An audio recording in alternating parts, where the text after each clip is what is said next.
这个旧金山合约自然而然也牵涉到台湾的国际地位以及台湾的命运。那么其中最重要的就是第2条，第2的条文只规范日本放弃台湾一切权利放弃台湾跟澎湖群岛的一切权利、权利名义以及要求，并没有特别提到主权归属了。那这个是当时的美国代表杜勒斯的特别设计，大家可想而知，目的自然是为了要避免任何国家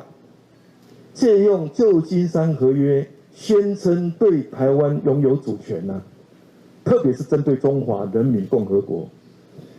1950年韩战爆发，中国渡过了鸭绿江，进入韩国，协助北韩参战。1952年签订旧金山合约，可想而知，美国率领的民主阵营断不可能将台湾的主权交给中华人民共和国了，连邀请中华人民共和国参加旧金山合约的签订都没有，也表达了台湾的主权跟中华人民共和国毫不相关。大家同意吗？比较遗憾的是，几十年来，可能是大中国的意识，又或者是对历史的错误认知，旧金山合约多数的台湾的民众并没有办法完全了解全貌，所以今天刘院长、蔡副院长率领的立法院，要揭开旧金山合约的真相，我觉得这个是非常非常有意义的。1996年第一次总统直选，到今天也已经经历过3次的政党轮替。换句话说，台湾人民在这块土地上，用民主的力量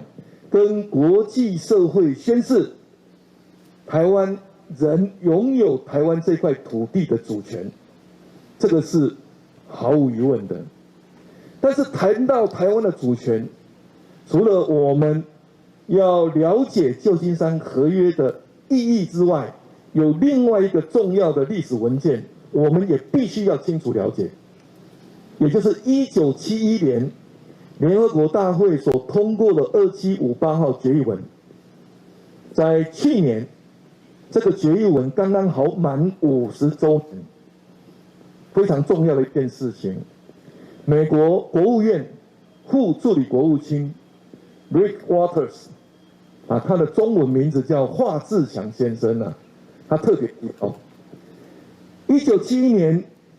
联合国大会所通过的2758号决议文，只不过是在处理中华人民共和国入籍联合国会籍的问题而已，跟台湾没有相关华志强先生甚至批判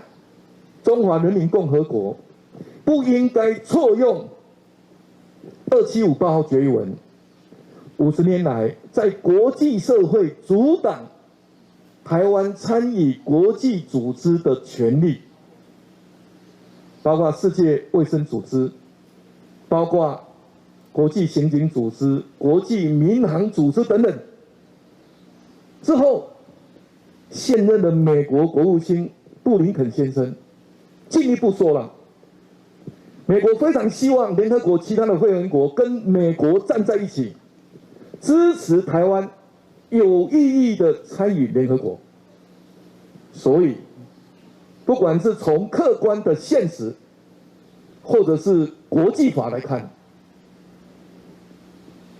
台湾的主权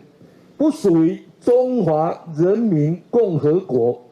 这个是铁铮铮的事实。在这种状况之下，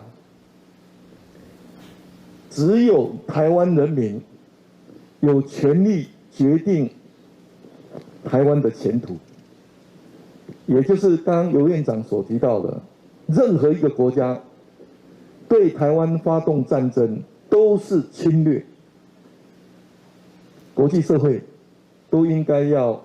同声谴责，避免这个事情发生。那更重要的是，我们面对这个国际的这个环境，我们在民进党在1999年的台湾前途决议文也特别提到，台湾是一个主权独立的国家，